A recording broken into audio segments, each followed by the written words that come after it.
فرد تلفون بو كما مستا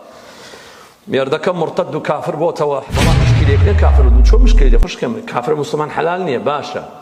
مامۆستا زانی دەستگای جنسی کڕیوە ئەڵێ ئەبێژنە تۆ سواری من ببی لا إله إلا الله لە گەورەی و پاچە و ئیسلامە ئینسانی پیس و قێزەوەن لە ناو خۆی ئەکاتە دەرێ دینی ئەدەب و ئەخلاقە و ئیسلامە باوەڕەکەنەوە کوردە باوەڕەکەنەوە بە تەلەفۆن لەگەڵ من قسە کراوە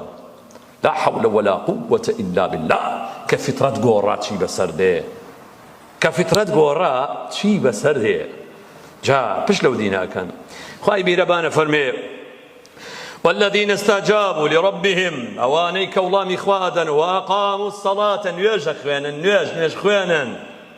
وأمرهم شورى بينهم لا إله إلا الله يعني كواتا تو كمات نيجكي مات الاستجابة إخوانكي كواتا تو مسلمان وإيمان دارشي إيمان دار ومسلمان يك إسلام هي يك خوايا يك پیغمبر يك أمتشن وكذلك جعلناكم أمة واحدة يك أمة وأنا ربكم فاعبدون وهروها فاتقون هردوكي هي نعبادة اللي ورقر من التقواش تماشي إسلام كي يك فاميلي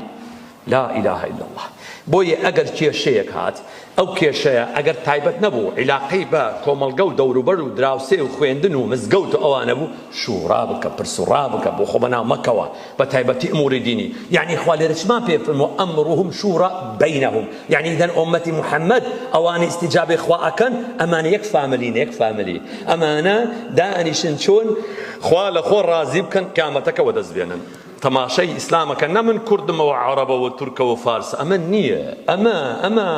جەمال عەبدولناسر و ئەتاتورک هێنایان ئەمانە ڕەسی عەلمانیەت هێنانە ناو ئێمە لە بەینی خوان لە فەڕەنسا بۆیان پەڕیەوە لە دایکە عەلمانیەتەکە بۆیان پەڕیەوە هاتە ئەو دیو ئەمانە توت کە سەگی بەردەستی ئەوانە بوون ئەو مەنهەجان بۆ تۆ هێناوە ئەوجار لە ئەوروپاش سنووریان هەڵگرت بەس بۆ من بۆ تۆ دایان ناوە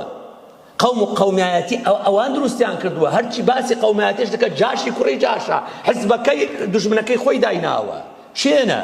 چێ باسی کوردایەتی کردە جاش نەبوو بێ دەجار و پازدە جار چێ باسی کوردایەتی کرد بێ کوڕەکەی کوردی زانی بێ لا إله إلا الله